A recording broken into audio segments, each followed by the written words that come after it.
Hola amigos, bueno, bienvenidos a un nuevo video en el que vamos a ver la carta natal de un famoso. Y en este caso es el recientemente estrenado rey de Inglaterra, Charles III, o también conocido como Carlos III.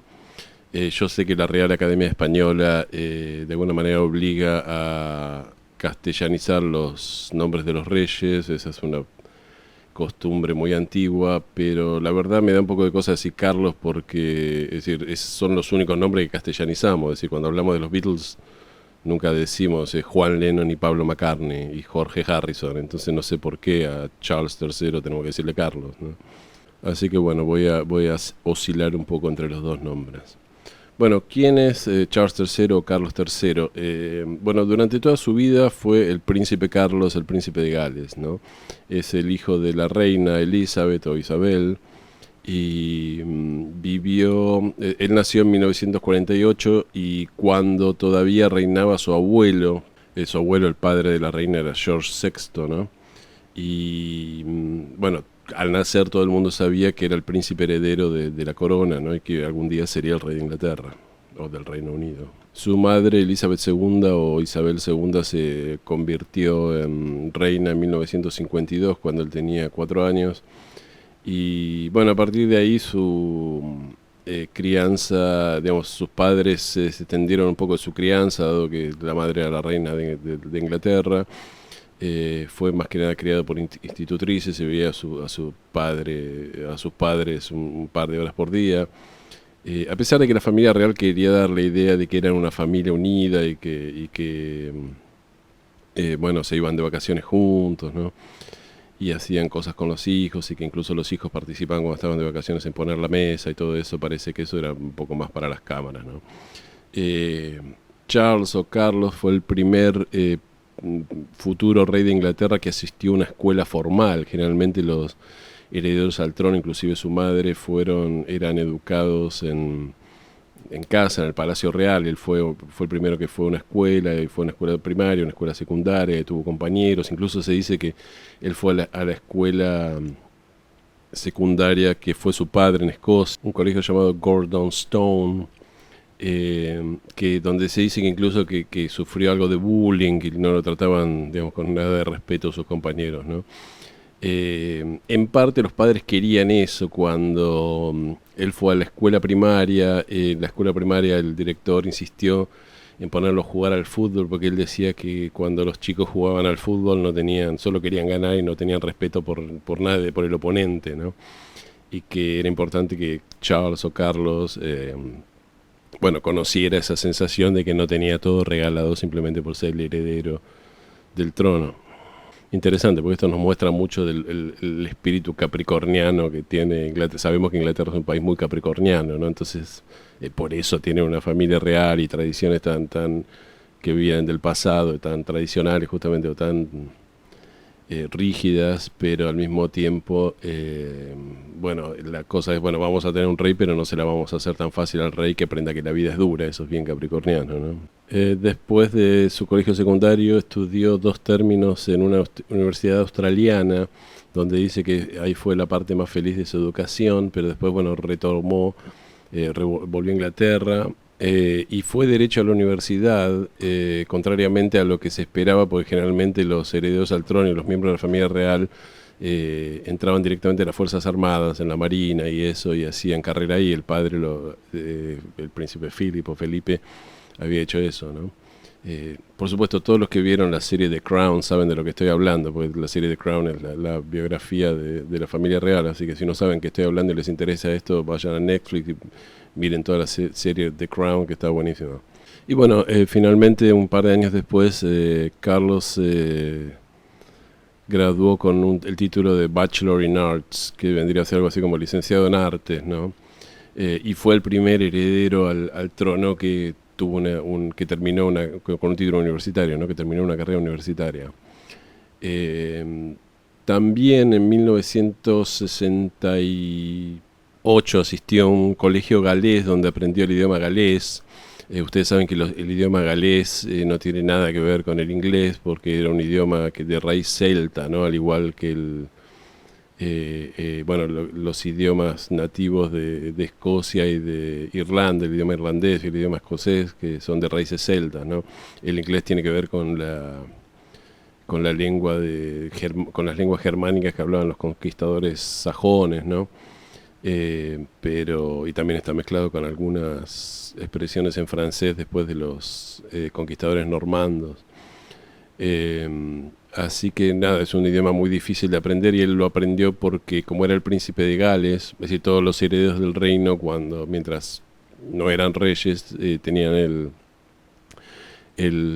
¿cómo se llama? El título del príncipe de Gales, porque era una manera de hacerle sentir a la gente de Gales que ellos tenían un lugar en la familia real, ¿no?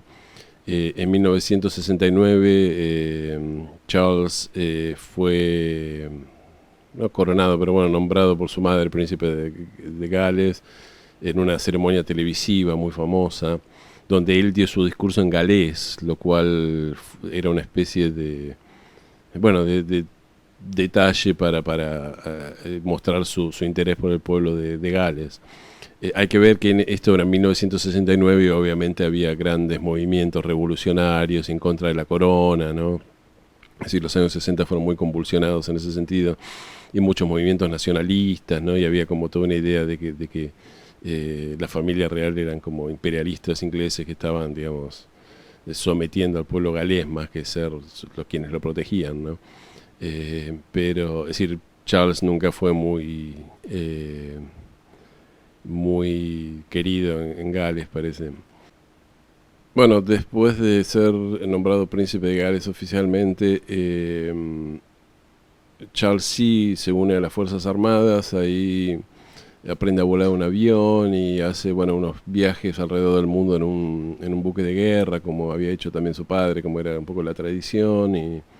Y bueno, después de estar un año o algo así en las Fuerzas Armadas, vuelve a la vida civil y bueno, se instala un poco en Londres como miembro de la familia real. Para este momento Charles ya tenía 22 años y estamos hablando de 1970 más o menos, y bueno, ya estaba en edad de tener novia y bueno, empezó a coquetear y a salir con mujeres. Era un hombre, parece, bastante apasionado y bastante interesado en el romance. Así que bueno, tuvo un número de novias y de romances entre las mujeres de la clase alta inglesa, ¿no? Charles tenía un tío abuelo llamado Lord Mountbatten, que aparece mucho en The Crown, que era una especie de consejero de él, también lo había sido de su padre. Y Lord Mountbatten le decía que un poco, bueno, saliera con todas las chicas que quisiera ahora que era joven, pero que después se casara con una chica, digamos, bueno, linda, de buena familia, joven y que fuera virgen, ¿no? Para que fuera una perfecta ama de casa y reina de Inglaterra, ¿no? Incluso entonces Charles le echa el ojo a una chica que era la nieta de Lord Mountbatten, bueno, que era también medio pariente de él, esa cosa que tienen la realeza, que se casan entre primos hermanos, ¿no? Pero bueno, la chica en cuestión tenía 16 años y no estaba para iniciar una relación, digamos, seria con nadie. Lord Mountbatten, que había sido el virrey de la India, había tenido un cargo muy importante en la cuestión de la India, había estado muy presente cuando la India se hizo independiente. Fue asesinado por el ejército republicano irlandés. Cuando él estaba en su barco le habían puesto una bomba al barco y voló y murió él, murió su hermano, murió su nieto, ¿no? Y después la chica no quería saber nada un poco con la familia real bueno, estaba muy traumada por todo lo que había pasado y no quería exponerse a tener un romance público, ¿no? Así que esa digamos, posibilidad de casarse con esa chica bueno, se frustró. La nieta de Lord Mountbatten se llamaba Amanda Knatchbull, Lady Amanda Knatchbull. Y bueno, una de las noviecitas que parece que tuvo Charles era una tal Sarah Spencer, que venía de una familia tradicional británica, los Spencer, que trabajaban para la corona, que vivían también en un palacio y todas esas cosas. Y esta Sarah Spencer tenía una hermana menor que se llamaba Diana. Charles la conoció en 1977, pero Diana era muy joven y no le prestó mucha atención. Diana o Diana, ¿no? Por supuesto. Pero bueno, se siguieron encontrando y en un momento Charles como que se interesó en ella y se dio cuenta que podría ser un poco la clase de chica que le había recomendado su tío abuelo, y un poco todos le decían que se casara con una chica buena y jovencita, ¿no? Y que fuera como una especie de chica perfecta para un rey, ¿no? Entonces se dio cuenta que Diana podía ser esa chica y bueno, finalmente se comprometió con Diana, que era virgen, y empezaron, bueno, y se comprometieron, ¿no? Esto era en 1980 más o menos. Y bueno, la noticia dio la vuelta al mundo, porque Charles ya tenía 33, 34 años y bueno, todo el mundo estaba esperando que se casara, ¿no? Así que, bueno, se casa con Diana el 29 de julio de 1981 y esto fue un acontecimiento mundial, fue televisado obviamente y miles de millones de personas lo vieron. Voy a decir un dato que mucha gente probablemente no sepa, porque no todo el mundo estaba vivo en 1981 o se acuerda de eso. Eh, la ceremonia fue a la mañana o cerca del mediodía en Inglaterra, pero acá eran bastantes horas menos y la transmisión comenzó a las 6 de la mañana. Y hubo un montón de gente que se levantó a las 6 de la mañana para ver la transmisión por televisión, ¿no? Era obviamente transmitido vía satélite a todo el mundo. Bueno, fue una boda de ensueño, quizás fue la boda más romántica y más de cuento de hadas de todo el siglo XX. Yo no sé si hubo alguna otra boda que la superó en glamour y en expectativa. Toda la prensa se había enamorado de Diana, era una chica hermosa y buena y parecía tener todas las características deseables en una reina, ¿no? Y bueno, parecían los novios ideales. Por supuesto, la cosa no fue tan así. Bueno, empezaron su vida de casado, tuvieron dos hijos, William y Harry, que son perdón, William es el heredero del trono. Y bueno, lo que parecía ser una vida feliz y de cuento de hadas, pronto empezó a crujir y a tener problemas. La vida con la familia real era muy sometida a las reglas de familia real, era muy estresante para Diana, que era muy sensible y necesitaba mucho cariño. Charles era un hombre bastante frío. Charles venía de tener toda una relación con una mujer que se llamaba Camilla Parker Bowles, que estaba casado con otro. Pero ellos dos habían tenido un vínculo muy especial y ella era muy confidente de él, así que en un momento, no al principio, pero un par de años después, él volvió a tener, digamos, amoríos con ella, encuentros con ella.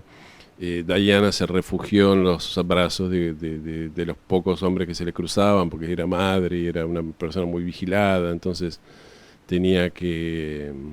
bueno, tuvo un romance con un custodio, después creo que tuvo un romance con el profesor de equitación. Y bueno, todas esas cosas empezaron digamos, todo el mundo se empezó a dar cuenta que algo raro ocurría con la familia real, o con la familia, con el matrimonio entre Carlos y Diana, o Charles y Diana. Y bueno, en un momento se separaron, se hizo obvio que él se fue a vivir a un lado y ella se fue a vivir a otro. Para horror de la familia real. Hay que pensar que en Inglaterra la iglesia oficial es la iglesia anglicana, porque se separaron del papa y lo que vendría a ser el papa, el jefe de la iglesia es el rey, ¿no? Entonces que el futuro rey fuera divorciado, digamos, y tuviera que ser, digamos, papa o cabeza de una iglesia que condenaba el divorcio, era bueno, una gran contradicción. Incluso algunos decían, ¿no?, que si Charles se divorciaba de Diana, no tenía que renunciar al trono porque no podía ser rey de Inglaterra. Hubo unas polémicas enormes, ¿no? Bueno, después después esto derivó ya directamente en un gran escándalo, porque Diana empezó a publicar todos los sufrimientos que había tenido, que Charles había sido infiel, que estaba Camila todo el tiempo, que la familia real la trataba mal, que ella había tenido intentos de suicidio, que había tenido problemas de anorexia. Bueno, empezó a contar un poco todo el lado oscuro de la vida con la familia real. Y obviamente el público se puso un poco de su lado y la familia real y Charles pasaron a ser un poco los malos de la película. Charles intentó contraatacar y hacerla quedar mal a él como una especie de loca desquiciada a ella, que también en algún punto lo era. No desquiciada, no loca desquiciada, pero era una mujer, digamos, tan sensible, la canceriana, después vamos a hablar un poco. Pero entonces tenía un poco esa hipersensibilidad canceriana que a veces le hacía tomar pésimas decisiones, ¿no? Y bueno, al final se terminan separando, creo que en 1994, si no estoy errado. Charles también, bueno, más allá de sus problemas maritales, él toda su vida tuvo que ver un poco con la caridad bueno, que era un poco lo que ocurría se suponía que la persona que estaba esperando el trono, mientras no le tocara reinar Inglaterra, se tenía que ocupar de cuestiones públicas, no podía tener un trabajo, digamos, privado, porque estaba esperando para ser rey de Inglaterra. Entonces se ocupó un poco de cosas que tenían que ver con la caridad, fundaciones. Charles tenía una visión bastante progresista de la vida. Él estaba, por ejemplo, se ocupó siempre de pedir un poco perdón en nombre de Inglaterra y del Imperio Británico por los errores del Imperio Británico, por los horrores del Imperio Británico, como la esclavitud, el sometimiento a otros pueblos, el creer que los blancos eran superiores por el racismo que tuvieron, ¿no? Intentamos, bueno, por lo menos yendo a lugares que habían sido colonias británicas y reconociendo que los británicos se habían portado mal en el pasado, intentando reparar los errores. Lo cual era una novedad, es decir, generalmente los británicos se sentían superiores a todas las razas y por eso se sentían con derecho a someterlas, ¿no? También era ecologista, tenía visiones muy fuertes acerca de la ecología y de que había que mantener el mundo, ¿no? Limpio, y también le interesaba la medicina alternativa. Y bueno, la salud en general, y tenía visiones con respecto a la arquitectura. Él creía que la arquitectura moderna era demasiado fría y demasiado, entonces él abogaba porque se restaurara un poco la arquitectura más tradicional. Bueno, tenía una serie de intereses, pero bueno, dado que iba a ser rey, tampoco podía hacer demasiada campaña por sus intereses, porque se supone que el rey es como neutral en la concepción de la monarquía constitucional británica. El rey o los reyes o la familia real no opinan acerca de los temas, ¿no? Eso se lo dejan a los políticos, y ellos son como una especie de símbolo de unión que está por encima de los intereses partidarios o de los intereses de facciones, ¿no? Entonces, como que Charles, si bien dio su opinión de forma indirecta, sacó libros y artículos y dio discursos, como que no podía, digamos, inmiscuirse demasiado en cuestiones que eran políticas, porque él era parte de la familia real, ¿no? Bueno, Diana, ¿no?, su ex esposa, muere en 1997 en París, en un choque de auto en el cual ella viajaba en un Mercedes-Benz con Dodi Al-Fayed, que era bueno, un poco su amante de ese momento, que era el hijo de Mohamed Al-Fayed, que era un millonario de origen egipcio, que era dueño de Harrods y del Hotel Ritz en París y otras, digamos, tenía otros negocios. Era un hombre que bueno, un poco se quería meter en la cuestión de la alta sociedad europea. Entonces, bueno, al morir tan joven y dejar dos hijos jóvenes, se convierte en una especie de mártir. Es decir, el funeral de Diana es decir, si la boda de Diana y Charles había sido un acontecimiento que había visto todo el mundo, el funeral fue más, ¿no? Nadie podía creer que una mujer tan hermosa y tan santa hubiera muerto, ¿no? Ella se había dedicado también a mejorar el mundo, había hecho toda una campaña contra las minas terrestres, ¿no? Había estado en África, había estado en la ex Yugoslavia, que había tenido un conflicto muy sangriento, ¿no? Había venido a la Argentina en un momento, estuvo en Trelew, en toda esa parte Trevelín creo que es, no sé, la parte de la Patagonia donde hay galeses, y sé que fue a una confitería a tomar algo, a tomar el té galés, ¿no?, con los descendientes de los galeses. Esto lo cuenta mucho en la Patagonia. Yo tenía una novia que era de la Patagonia, siempre hablaba de la visita de Lady Di o de Lady Di a la Patagonia. Bueno, después un poco con la muerte de Diana, la situación un poco, bueno, durante un tiempo Carlos pasa a ser el malo de la película, pero después las cosas como que se va olvidando un poco toda la cuestión, y se le permite casarse con la que había sido siempre la mujer de su vida, que era Camilla Parker Bowles, o Camila, Para este momento Camila ya no podía prácticamente tener hijos, ¿no? Decía que estaba en la menopausia, entonces no había riesgo de de que Camila y Carlos engendraran un hijo que compitiera para ser del trono de Inglaterra. Entonces era más una cuestión formal de vivir los últimos años de su vida acompañado, entonces se le permitió casarse.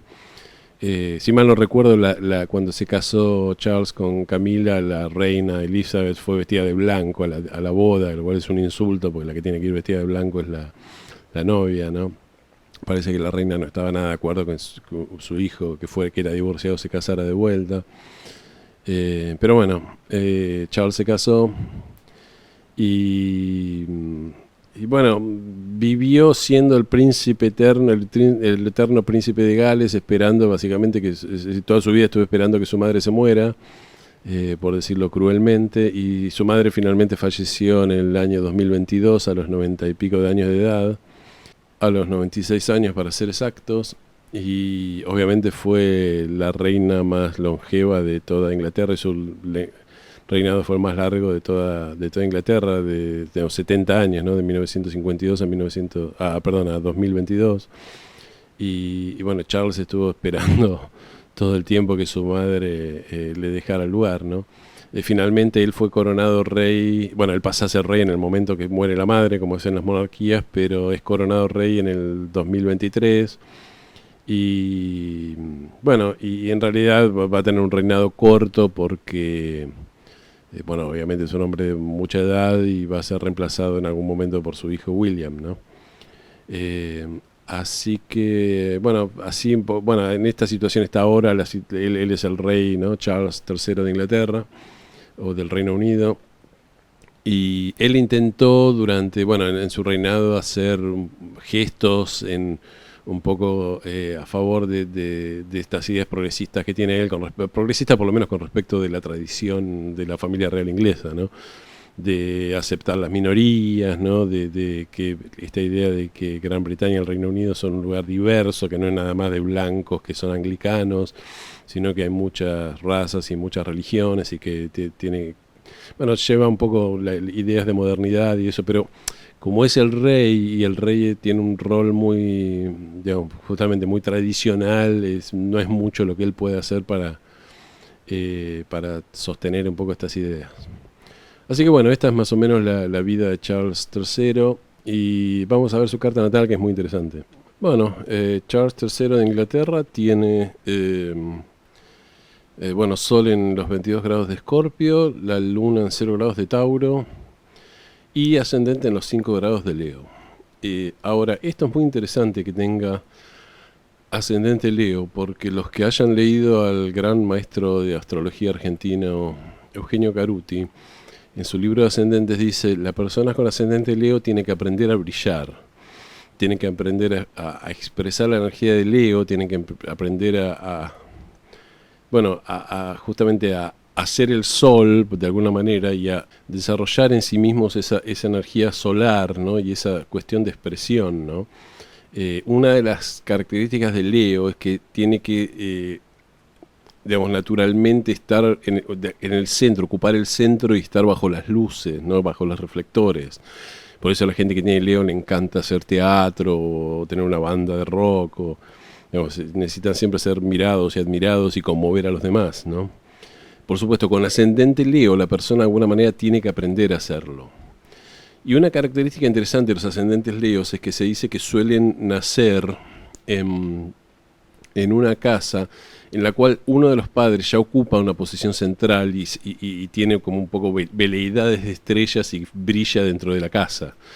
Yo conozco dos mujeres que son cantantes, que trabajaron profesionalmente de cantantes, una es profesora de canto, después la otra hizo trabajos de modelo, y ambas mujeres se casaron y dieron luz a cada una tuvo una hija, y ambas de esas hijas, por supuesto, tienen ascendente Leo, porque tienen una madre que acostumbrada a estar en los escenarios, cantante, que siempre se porta como si fuera una estrella, y claramente las hijas vinieron a aprender de sus madres cómo brillar y cómo ser una estrella. Bueno, el príncipe Charles o Carlos le pasó exactamente lo mismo. Vino a aprender y vino a aprender no a cualquier lugar, vino a aprender siendo el hijo de la reina de Inglaterra. Y Charles se pasó su vida aprendiendo de otros que brillaban más que él, ¿no? Porque la característica del ascendente Leo es que la otra persona brilla y ocupa el centro y no da el centro, ¿no? Es decir, uno tiene que ir aprendiendo a desarrollar la cualidad de ser el centro, ¿no? Y a Charles le tocó brillar finalmente, pero a los 70 y pico de años cuando murió la madre, ¿no? Siempre estuvo bajo la sombra de su madre. Y no solo estuvo bajo la sombra de su madre, sino que también estuvo bajo la sombra de su esposa, Lady Di o Lady Di o Lady Diana, como quieren decirlo. Que era una persona que siempre se destacaba más que él, es decir, la gran estrella de su matrimonio había sido su esposa y la novia, no él, ¿no? Él era una especie de consorte para la estrella que era Diana. Esto aparece mucho en The Crown, los que vieron la serie, porque en un momento van a Australia y en Australia había un gran sentimiento en contra de la realeza inglesa y la cuestión del Commonwealth y de las relaciones con Inglaterra, y cuando llega Lady Di todo el mundo se enamora de ella y salen todas las entrevistas y los republicanos que estaban en contra de la nobleza no pueden llevar a cabo un poco sus fines políticos porque, bueno, era tanto el carisma de Lady Di que tengo que proponer que Australia rompiera con la realeza inglesa era un despropósito en esa situación, ¿no? Así que bueno, esto es lo que le pasó a Charles o a Carlos, ascendente Leo, y tuvo que aprender a brillar, digamos, de cómo brilló su madre y cómo brilló su esposa. Y justamente el ascendente Leo tiene que aprender, y eso es una lección, ¿no? Entonces es como que muchas veces parece como que está relegado a un segundo plano hasta que aprende a brillar, finalmente aprende a brillar por sí mismo, ¿no? En la casa 1, que ya vimos en los videos que hice de la casa 1, son digamos, la casa 1 es con lo cual uno se termina, digamos, la energía que primero es extraña para uno, pero después uno se termina identificando, con la cual uno se termina identificando, tenemos a Plutón, ¿no? Y bueno, Plutón nos habla, es una energía que tiene que ver con los poderosos y es una energía que tiene que ver con las personas muy ricas, ¿no? Él nació en una de las personas, en una de las familias más ricas y privilegiadas del mundo, ¿no? Los Windsor de Inglaterra. Y siempre obviamente se consideró como parte del el grupo de los más ricos y privilegiados de Europa y del mundo, ¿no? Es decir, él siempre se identificó con ese Plutón, ¿no? Recuerden que Plutón tiene que ver con la riqueza, la plutocracia es el gobierno de los ricos, ¿no? Es decir, uno de los significados de Plutón son los que son muy ricos y muy poderosos. Ahora, ese Plutón tiene varios aspectos. Tiene un trígono a Marte, que eso es bueno, a Marte en la casa 5. Tiene una cuadratura al Sol, que después lo vamos a ver, y tiene un sextil a Venus, que está en Libra. Venus en Libra, en el bajo cielo, en el fondo del cielo, contra la cúspide de la casa 4, está muy bien aspectado ese Venus porque, bueno, está en Libra, que es el signo de su domicilio, ¿no? Ahora, cuando Plutón hace un aspecto a Venus, sin importar cuál es, en este caso es un sextil que se supone que es un aspecto entre comillas bueno, siempre, digamos, de alguna manera cuando se activa Venus se activa Plutón, y eso siempre trae problemas, ¿no? Los que tengan un aspecto entre Venus y Plutón, una conjunción, una oposición, un trígono, una cuadratura, lo que sea, saben que cuando se activa Venus, que se activa la belleza o el romance, hay problemas porque se mete Plutón, entonces salen los problemas del celo, los problemas de posesión, los problemas de que te quiero pero me haces daño, pero no te puedo dejar porque estoy como si fuera, estoy enganchado o enganchada, ¿no? Toda esta cuestión que trae Plutón con Venus. Y bueno, Charles tuvo una buena parte de eso con toda su cuestión con Camila, con su esposa, ¿no? Es decir, cuando quiso, cuando justamente se activó Venus, se activaron todos los problemas que tienen que ver con la posesividad, los celos, el dañar al otro, ¿no? La competencia con el otro. Fijémonos que esto es muy interesante. Bueno, la casa 4, hay varios planetas en la casa 4. Está Y el primer planeta es Neptuno, que está clavado en el bajo cielo o en el fondo del cielo, haciendo conjunción con este Venus. Después está el nodo sur, y después está el nodo sur en los 4 de Escorpio, después está Mercurio en los 6 grados de Escorpio, y el Sol en los 22 grados de Escorpio ya prácticamente se puede tomar en casa 5, ¿no? Haciendo conjunción a la cúspide de casa 5. La casa 4 tiene que ver con el hogar familiar y los ancestros, ¿no? Y bueno, Venus en la casa 4 creo que se explica, Venus en Libra en la casa 4 creo que se explica, él vivió en algunas de las residencias más hermosas del mundo, el Palacio de Buckingham, etcétera, ¿no? Algunas residencias más hermosas del mundo, es decir, era una familia muy rica y una familia con muchas obras de arte, ¿no? Y ese tipo de cosas. La casa es un palacio que era un museo, ¿no? También está Neptuno en plena cúspide, en el bajo cielo, la plena cúspide de la casa 4, que eso nos habla de nos habla de algo interesante, que es la idea de que los dioses tienen, los reyes tienen el derecho divino a mandar, ¿no? Es como si uno empezara a trazar a los ancestros, eran como ancestros que tenían un acuerdo con Dios para ser los reyes de Inglaterra, ¿no? Y ser los que tuvieran el poder, ¿no? Es decir, nos habla de toda una idealización que tuvo siempre la familia y de todo este rol que jugó la familia para el colectivo, ¿no? Es decir, Neptuno tiene que ver con ese planeta de lo colectivo, ¿no? Y también nos habla de los engaños, ¿no? Y es decir, como que la idea de ser una familia ideal, una familia perfecta, que no eran una familia perfecta, ¿no? Mismo cuando él se casó tuvo lo que le decía el tío abuelo, ¿no? Mountbatten, que se tenía que casar con una chica para que, digamos, virgen y jovencita, para hacer una especie de cuento de hadas, ¿no? ¿Y un cuento de hadas para quién? Un cuento de hadas para las masas, para el colectivo, ¿no? Que son las personas que necesitan que su rey sea un parangón de virtudes positivas, ¿no? Y ahora miremos que los dos primeros planetas que están en la casa 4 están en una conjunción, están a 2 grados uno de otro, Neptuno con Venus, ¿no? Y fíjense qué increíble, es decir, Venus es el romance, ¿no? La historia de amor, y Neptuno es todo lo que tiene que ver con la fantasía exacerbada, ¿no? ¿Y quién es Carlos o Charles? Bueno, la persona que protagonizó la historia de amor y el cuento de hadas colectivo más, como yo decía, más importante del siglo XX, su boda con Diana, ¿no? Es decir, una persona que se casó y le dio no solo a su familia, sino a su pueblo, digamos, el pueblo siempre puede estar en la casa 4, es su tierra, ¿no? La historia de amor más maravillosa que alguna vez vieron por televisión, ¿no? por vía satélite. Por supuesto, al estar Neptuno ahí, después esa pareja real de dos personas no podía estar a la altura nunca del cuento de hadas. Es decir, Neptuno sabemos que son los engaños y los espejismos, pero bueno, el cuento de hadas estaba presente, ¿no? Esto es muy interesante, ¿no? Después, fíjense que yo dije ya que ese Venus toca Plutón, entonces esa historia de hadas, ese cuento de hadas, ese casamiento perfecto y maravilloso que tuvieron Charles y Diana se convirtió en un infierno plutoniano, ¿no? No sé si en un infierno, pero se empezó en algún momento se metió Plutón y ahí empezaron los celos, los engaños, el tener un amante, que éramos 3, lo que decía Lady Di, que eran 3 en el matrimonio en lugar de 2, etcétera, etcétera, ¿no? Mercurio en casa 4 también habla un poco de las actividades, es decir, una familia muy culta y muy, digamos, con reyes que habían sido hechos y todos miembros que habían hecho grandes aportes un poco a la cultura y a la que tenían muchas grandes bibliotecas y habían, qué sé yo, que eran gente más o menos formada, ¿no?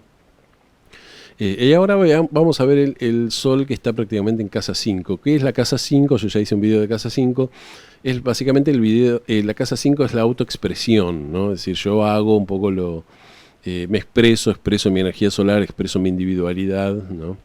Ahora, tener el Sol en casa 5 es muy bueno porque tiene que ver con la autoexpresión. Es decir, yo brillo cuando digamos, con mi individualidad brilla, yo me expreso, yo hago un poco lo que quiero, ¿no? Y la paso bien.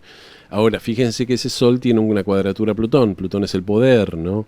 Entonces, cuando hay una cuadratura Sol-Plutón, sobre todo en este caso, sobre la cúspide de la casa 5, el Plutón desde la casa 1, esto nos está diciendo que hay un conflicto, un choque entre mi autoexpresión y el poder, ¿no? Y esto es lógico, esto se puede entender, bueno, si una persona es el heredero del trono británico, va a ser rey, si lo cría toda la vida para que sea rey, bueno, no puede hacer lo que quiere, puede hacer lo que quiere hasta cierto punto. En algún momento va a querer hacer cosas que le van a decir, no, no puedes hacer esto porque sos el futuro rey.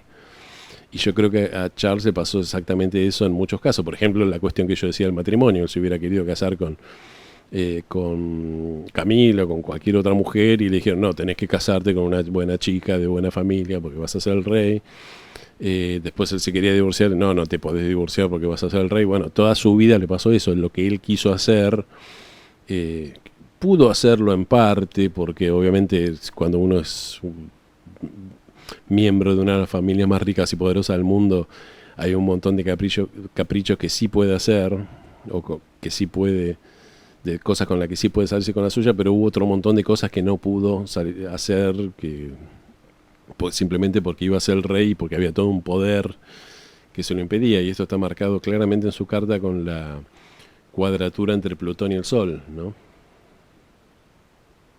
Por supuesto, no hace falta ser el heredero del trono inglés para tener problemas con el poder y con las cuadraturas con el Sol. Es decir, no sé, el hijo de un panadero que tenga Sol entrando en la casa 5 en cuadratura con Plutón le va a pasar lo mismo, pero en lugar de porque va a ser el trono es porque se tiene que levantar temprano para amasar las flautitas y las facturas, ¿no? Es decir, digamos, esto no tiene que ver con un gran poder, que digamos, cuando está Plutón siempre hay un poder, y esto no significa que el poder tiene que ser importante a nivel mundano, tiene que ser importante para la persona, ¿no? O sea, a lo mejor es el papá que le dice tenés que atender la panadería, no podés quedarte hasta tarde porque mañana tenés que madrugar, o tenés que atender, no sé, la pescadería o el kiosco, lo que sea, ¿no? Así que, digamos, no hay que sacar la conclusión de que Plutón significa solo digamos, grandes riquezas o solamente está presente en las grandes familias, en la familia más rica de Europa. Una persona de clase baja puede tener Plutón en casa 1 y esto no significa que viene de una familia poderosa y rica, significa que la persona se identifica con algunos aspectos de la energía plutoniana. Esto quería aclararlo y dejarlo claro. Bueno, y ahora quiero que observemos la casa 5, ¿no? Fijémonos que la cúspide de la casa 5, yo decía, está alrededor de los 22, 23 grados de Escorpio, después pasa a la casa 5 y la cúspide de la casa 6 está en los 8 grados más o menos de Capricornio, ¿no? Entonces podemos notar algo en la carta de Charles o de Carlos, que es que no hay ninguna cúspide que caiga sobre Sagitario, ¿no? Y tampoco hay ninguna cúspide que caiga sobre el signo opuesto a Sagitario, que es Géminis, ¿no? Que está dentro de la casa 11. Eso es lo que se llama signo interceptado, ¿no? Es decir, es un signo que cae dentro de una casa, pero ninguna cúspide cae, ¿no? Y esto se da en los sistemas de casas irregulares como el de Plácido, que es el que estoy usando yo, ¿no? Por supuesto que en las casas iguales o en el signo por casa esto no ocurre, ¿no? Pero bueno, en este signo, el tipo de sistema de cuadrantes de casas sí existe. Existe en algunas casas, en algunas cartas. Y ¿qué ocurre con los signos que están interceptados, como Sagitario? Bueno, les cuesta mucho expresarse, ¿no? Y hay una cuestión muy interesante, que es que para expresarse, ¿no? Es como si algunos dicen el signo estuviera guardado dentro de la casa y no pudiera expresarse a menos que el dueño de la casa, que sería la cúspide, le abra la puerta, ¿no? Y en este caso entonces decimos, ¿dónde está la cúspide? La cúspide está en Escorpio. Entonces, ¿cuál es el planeta que tiene la puerta para abrir Sagitario y la expresión sagitariana de Charles? Bueno, es el regente de Escorpio, que es Marte. Ahora, ¿dónde está Marte? Y acá tenemos un problema, porque Marte está en Sagitario, y Sagitario es el signo que está interceptado. Entonces, cuando el regente de una casa está dentro de esa casa, dentro del signo interceptado, es como si nos hubiéramos olvidado las llaves adentro del auto y el auto está cerrado, las llaves adentro de la casa y la casa está cerrada. No podemos acceder a esa llave, ¿no? Entonces, en esta carta podemos decir fácilmente que la persona le va a costar muchísimo expresar todo lo que tiene que ver con Sagitario y también con Géminis, ¿no?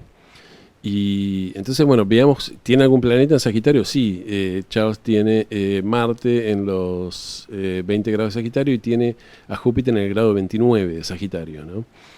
¿Qué significa Sagitario? Bueno, significa básicamente la filosofía de vida de una persona. Solía ser la religión, pero de alguna manera la cosmovisión de una persona.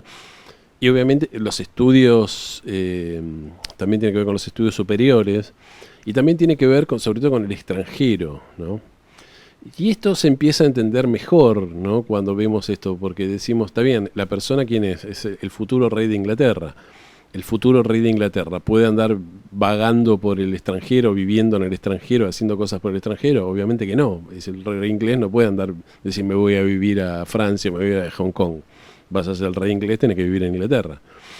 Entonces, si bien paseó por el mundo y estuvo, como dije, un par de semestres en Australia o estudiando y qué sé yo, y fue a numerosos países en representación de la corona, bueno, el extranjero siempre le estuvo vedado. Él tenía que quedarse en Inglaterra y ser inglés y vivir en Inglaterra, ¿no?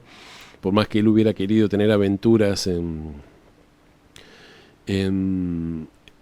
bueno, en el exterior, y no las pudo tener, ¿no? Quizá le hubiera encantado salir de mochilero, salir, no sé, o decir, bueno, me voy a vivir a Francia unos años. Bueno, no puede vivir en Francia si va a ser el heredero de la corona inglesa, ¿no? Y así funcionan los signos interceptados, sobre todo cuando el planeta, que es el que rige la cúspide del signo interceptado, está dentro del signo interceptado. Es como que no se puede expresar. Lo mismo ocurre con el aspecto sagitariano de su propia filosofía y de su propia, ¿no? Y de su propia cosmovisión. Él va a ser el rey de Inglaterra. El rey de Inglaterra no tiene derecho a andar expresando su filosofía. Es decir, la filosofía, el rol del rey no es filosofar. El rol del rey es ser un símbolo de la unión de todas las diferentes facciones que existen en el país, que dicen, bueno, tenemos nuestras diferencias, pero todos de alguna manera nos unimos ante el reconocimiento del rol del rey, ¿no? Entonces, esto es lo que le pasó siempre a Carlos, ¿no? A Charles. No pudo expresar bien su filosofía, por más que escribió libros, ¿no? Y no pudo hacer digamos, las cruzadas que él probablemente le hubiera gustado hacer, ¿no? No hubieran podido, no pudo hacerlo, ¿no? El planeta que representa también todo esto, que es el regente de Sagitario, es Júpiter. Fíjense que Júpiter está en los 29-53, prácticamente saliendo de Sagitario, que está en un grado kármico total.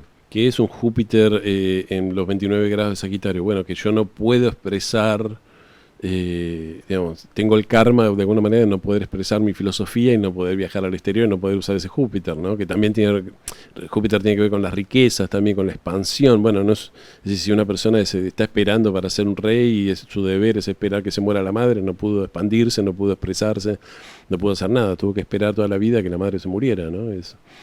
Y fijémonos que ese Júpiter, para ser peor, está en oposición a Urano, ¿no? Y Urano está también en los 29 grados, en el grado kármico de Géminis en este caso, ¿no? Urano es el planeta que tiene que ver con, bueno, yo decía con las ideas progresistas de Charles, ¿no?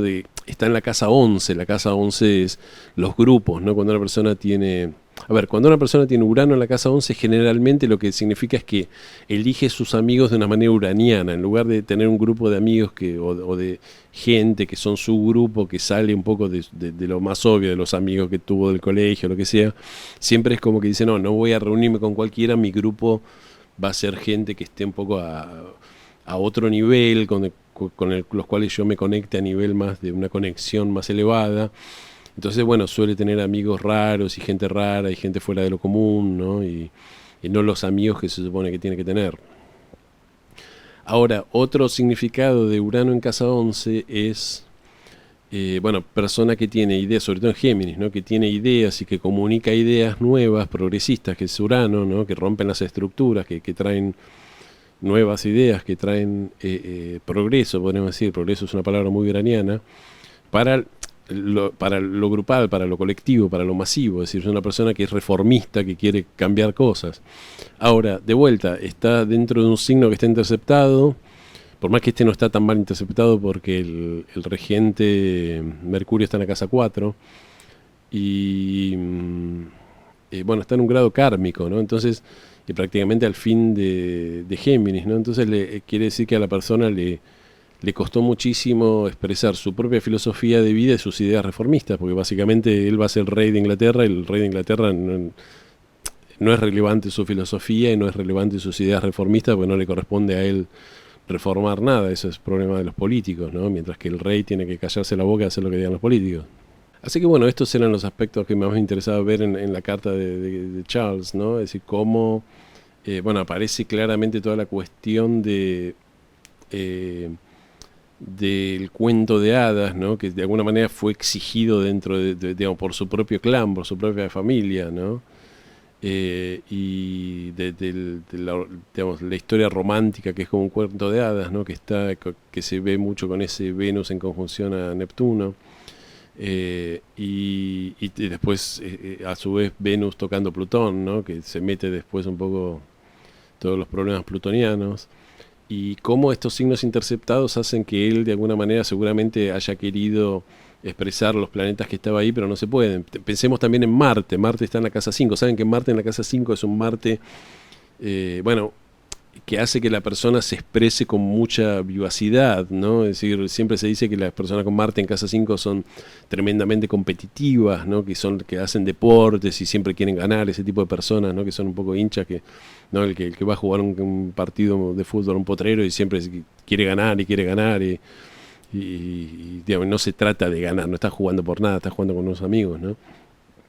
Pero bueno, ese Marte está en un signo interceptado, entonces por más ambición que él haya tenido competitiva en la vida, no puede ser competitivo porque es el rey no puede ser competitivo con sus súbditos, ¿no? Es decir, todos los demás que juegan al fútbol con él son sus súbditos, ¿no?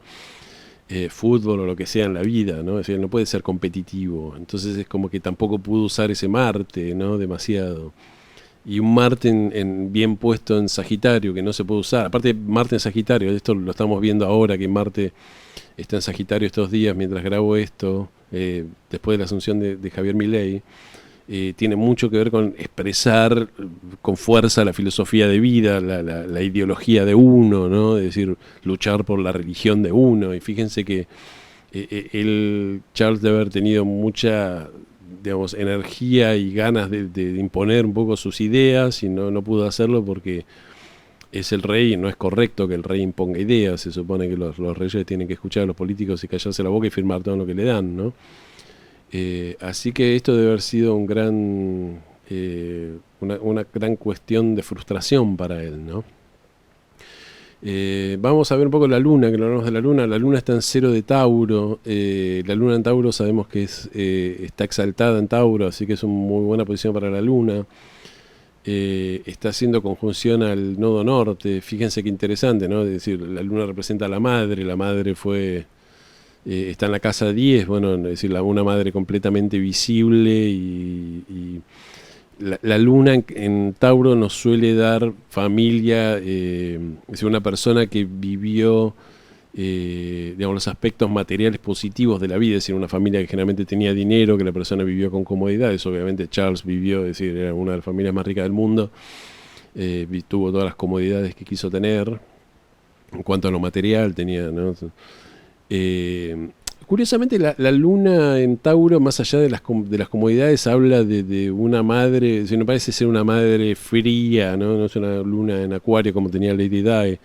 Entonces, quizás un poco la idea de que la reina era fría con los hijos, Charles no lo vivió tanto como algo así. Fíjense algo muy interesante que yo no mencioné. Esa luna en Tauro está en oposición a Mercurio, que está en Escorpio, en la casa 4, ¿no? Y esto nos habla, la luna, además de hablarnos de la madre de la persona, nos habla de la vida interior, es decir, las emociones de la persona, ¿no? Y Mercurio, en todo caso, nos habla también de la mente de la persona, la forma en la que la persona piensa y las ideas de la persona. Y cuando hay una oposición entre la luna y Mercurio, es muy común que son esas situaciones en las cuales el corazón dice una cosa y la cabeza dice otra, que es lo que le pasó a Charles con su matrimonio. Por ejemplo, él quería casarse con Camila, pero dijo, no, tengo que casarme con Diana porque es lo que mi familia espera de mí, o lo que el país espera de mí, lo que el mundo espera de mí. Y entonces, bueno, fue, digamos, la razón actúa en contra del corazón, ¿no? En contra de los sentimientos o de la vida interior, ¿no? Siempre hay, entonces hay, digamos, cuando hay una oposición es como que la energía va de un polo a otro, ¿no? Entonces cuando se activa la razón, la persona actúa en forma razonable y después digamos, se activa la emoción y la persona deja de actuar en forma razonable y actúa en forma emocional y después vuelve para atrás. Y no es una linda posición para tener, ¿no? Y bueno, el nodo norte también nos marca, el nodo norte en casa 10 nos marca bueno, la dirección kármica que tiene que seguir Charles en su vida, ¿no? La casa 10 es literalmente la casa del gobernante y la casa del soberano, ¿no? Así que, bueno, él toda su vida se tuvo que preparar para ser rey y su destino era ser rey y, bueno, finalmente lo consiguió, ¿no? Es decir, lo que no tenía que hacer él es quedarse, digamos, encerrado en la casa y huir de la vida pública, ¿no? Por ejemplo, lo que hizo su tío abuelo, ¿no? Que era Edward, que iba a ser el rey, digamos, el hermano de su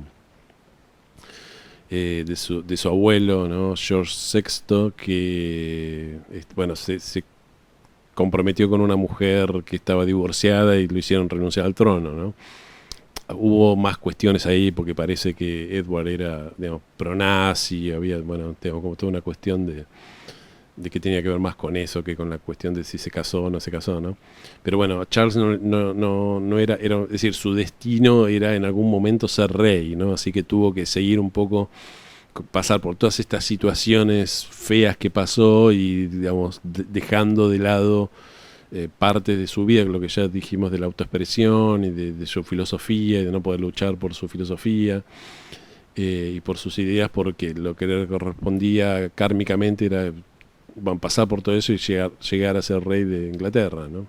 Una última cosita que se me pasó, notemos que en la casa 4 Mercurio en Escorpio está en conjunción con el nodo sur, ¿no? Y el nodo sur siempre nos marca lo que es involutivo.